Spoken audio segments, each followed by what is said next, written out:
तात मृत मूर्खाणां वरमाद्यौ न चान्ति महा सकृद् दुःख करावाद्या वन्तिमस्तु पदे पदे वन्तिमस्तु पदे पदे वन्तिमस्तु पदे पदे।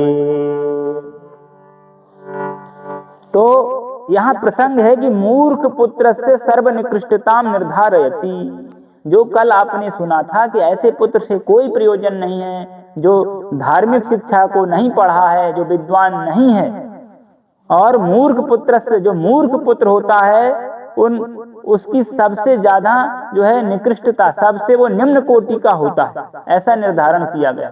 तो इस श्लोक में 3 प्रकार के पुत्र बताए हैं। अजात मृत मूर्खाणाम, तो अजात एक तो जो जन्म ही न लिया हो, न जाता है इति अजाता, जिस पुत्र का जन्म ही ना हुआ हो और एक जन्म लेकर मर गया। दूसरा क्या है? जो जन्म लेकर मर गया। और तीसरा है मूर्ख।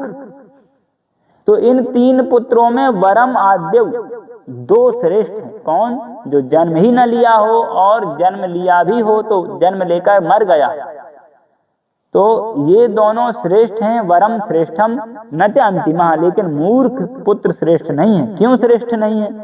तो उसका भी कारण बता रहे हैं कि सकृत दुख करऊ आद्यव, सकृत एक बारम, जो पुत्र पैदा ही नहीं हुआ, जन्म ही नहीं लिया और जो जन्म लेकर मर गया, वो जो है एक बार दुख देते हैं। लेकिन जो मूर्ख पुत्र होता है, अंतिमहा मूर्खा पदे पदे दुखम ददाती, वो आपको पद पद पर, हर कार्य में, हर क्षेत्र में आपको दुख ही पहुंचाएगा। इस तरह से इस जो मूर्ख पुत्र होता है उसकी निंदा की गई है। और दूसरा श्लोक है, देश वंश जनई कोपी कायवाक्तेतसां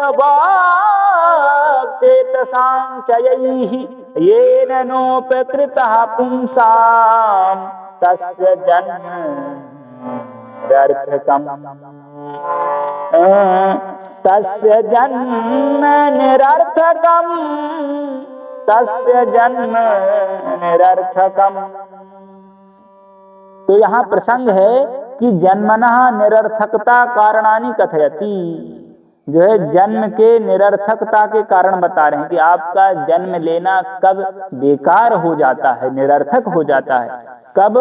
कि येन पुंसा कायवाक् चेतसाम चयैः, जिस किसी पुरुष ने, काया कहते हैं शरीर को, वाक कहते हैं वाणी को, और चेतसाम चित्त कहते हैं मन को, जिसने मन से, वाणी से, कर्म से, इन तीनों के द्वारा निचयैः समस्त असमस्तैर्वा, तो सभी से या अलग अलग इनसे, जिसने एक भी उपकार नहीं किया। किसके लिए? देश और वंश के लिए।